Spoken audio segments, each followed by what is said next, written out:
अस्सलामुअलैकुम friends, welcome to my channel ज़िंदगी की दास्तान। मोहब्बत एक मजाक। आज की ये कहानी सच्ची और आजमूदा कहानी है। आज की इस वीडियो में हम आपके साथ में जो स्टोरी शेयर कर रहे हैं ये फ़हाद और हुमैरा की सच्ची कहानी है। हुमैरा हुस्न से बहुत खूबसूरत थी और अपने हुस्न पे बहुत ज़्यादा नाज करती। शौहर फ़हाद की आमदनी ज़्यादा तो ना थी, वो एक मामूली से दफ्तर में काम करता, लेकिन फ़हाद हुमैरा की हर ख्वाहिश पूरी करता और उससे बहुत प्यार करता। प्यार करता भी क्यों ना, दोनों ने पसंद से निकाह किया था और लव मैरिज थी। दोनों एक दूसरे को बहुत ज़्यादा प्यार करते और दोनों एक दूसरे के साथ बहुत खुश थे और इन दोनों की एक प्यारी सी बेटी भी थी। हुमैरा को अपने हुस्न पर बहुत ज़्यादा नाज था। फ़हाद के दोस्तों का घर पे आना जाना था, घर पे दावतें होती। फ़हाद के करीबी दोस्त ज़ीशान, जिसे हुमैरा दिल ही दिल में पसंद आने लगी और वो हुमैरा की खूबसूरती पे फिदा होने लगा। ज़ीशान भी शादीशुदा था और 2 बच्चे का बाप। धीरे धीरे ज़ीशान का घर पे आना जाना बहुत ज़्यादा होने लगा और फ़हाद को अब समझ आ गया कि कुछ तो गड़बड़ है। उसने अपने दोस्तों का घर पे आना जाना बंद करा दिया। लेकिन कहते हैं ना, जब सिक्का अपना ही खोटा हो तो दूसरे से क्या शिकायत करना। ज़ीशान मालदार था और हुमैरा के लिए महंगे महंगे तोहफे लाता। हुमैरा ने भी अब अपने शौहर से बेवफाई करना शुरू कर दिया था और वो ज़ीशान से महंगे महंगे तोहफे भी लेती।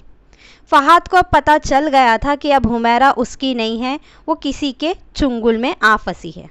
उसने हुमैरा को बहुत समझाया कि ये दुनिया जैसी दिखती है वैसी नहीं होती, वो उसे ना जाए छोड़कर। उसके बारे में नहीं तो उसकी छोटी सी बच्ची के बारे में तो सोच ले। लेकिन हुमैरा बेवफा हो चुकी थी और अब उसे दौलत के आगे ना शौहर और ना ही मासूम सी 4 साल की बेटी नज़र आ रही थी। हुमैरा ने साफ कह दिया, अब मैं तुम्हारे साथ नहीं रह सकती, तुम मुझे खुला दे दो, क्योंकि अब मैं तुम्हारी नहीं ज़ीशान की हूँ। ये लफ्ज़ सुनते ही फ़हाद की आंखें भर आई, क्योंकि उसकी दुनिया हुमैरा पर ही शुरू होती और उसी पर ख़त्म हो जाती। फ़हाद ने धीमे से हुमैरा का हाथ छोड़ा और कहा, जाओ, अल्लाह तुम्हारे नसीब बेहतर करे। ये वाक़या सुनकर आपको कैसा लगा फ्रेंड? फ़हाद की फीलिंग आपको कैसी लगी? ज़ीशान हुमैरा को लेकर चला गया और दोनों ने होटल में कुछ दिन रहने का फ़ैसला लिया।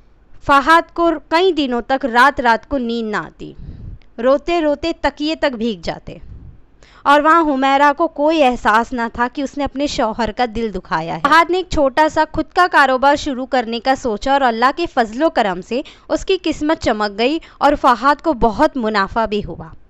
फ़हाद अपनी 4 साल की बच्ची से बहुत ज़्यादा प्यार करता और उसका बहुत ख्याल भी रखता, क्योंकि अब उसकी दुनिया तो वही थी।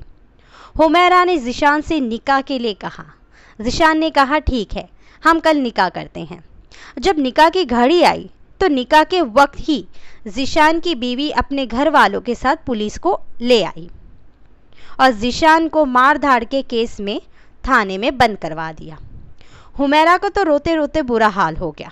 ज़ीशान अपनी बीवी को देखते ही चूहा बन गया और अपनी बीवी से माफ़िया मांगने लगा, क्योंकि ज़ीशान के पास जो माल था वो उसकी बीवी का ही था, इसलिए वो अपनी बीवी को नहीं छोड़ सकता था और उसने हुमैरा से मुंह मोड़ लिया।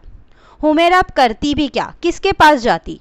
रोती बिलखती फ़हाद के पास गई, लेकिन फ़हाद ने कहा, तुम मेरी ना थी ना मेरी हो, जाओ वापस जिसके लिए तुमने ये घर छोड़ा। हुमैरा रोती बिलखती आश्रम जा पहुंची और काम करती और वहीं अपना गुजारा करती। हुमैरा को तो उसकी किए की सज़ा मिल गई। हुमैरा बीमार रहने लगी और जहनी मरीज़ा भी हो चुकी थी। धीरे धीरे उसे ऐसी बीमारी लग गई जिससे उसका ज़्यादा दिन बच पाना मुश्किल था। वो अपने शौहर से एक बार मुलाकात करना चाहती थी, जो कि उसकी आखिरी मुलाकात होती, लेकिन फ़हाद अब उसकी मोहब्बत में उसके पास नहीं आना चाहता।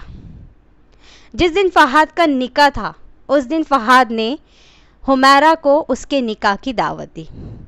यही हुमैरा की सज़ा थी कि वो अपने शौहर के निकाह में आती। जिस दिन फ़हाद का निकाह था उसी दिन हुमैरा का भी इंतकाल हो गया। बुराई की कभी जीत नहीं होती दोस्तों। हुमैरा को उसकी बेवफाई की बहुत बड़ी सज़ा मिली और यहाँ फ़हाद अपनी बीवी और बच्ची के साथ बहुत खुश और मालदार हो गया था।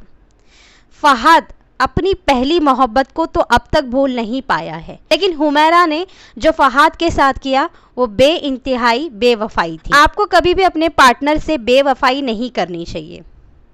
आपका पार्टनर आपको अल्लाह के भरोसे छोड़ के जाते हैं, इसलिए कभी भी उनका भरोसा मत तोड़िए, क्योंकि आप बेवफाई अपने शौहर से नहीं अल्लाह पाक से कर रहे हैं। इसलिए अपने पार्टनर से यानी अपने शौहर से या अपनी बीवियों से वफादार रहे और उनसे प्यार की ही गुहार लगाए, बेवफाई की नहीं। आपको ये स्टोरी कैसी लगी और ये स्टोरी सुन के किन किन लोगों के आंखों में आंसू आए, मुझे कमेंट करके ज़रूर बताना। ये पैसा ये दौलत कुछ भी नहीं है। अगर आपका शौहर नहीं तो इस दुनिया में आपका कुछ भी नहीं।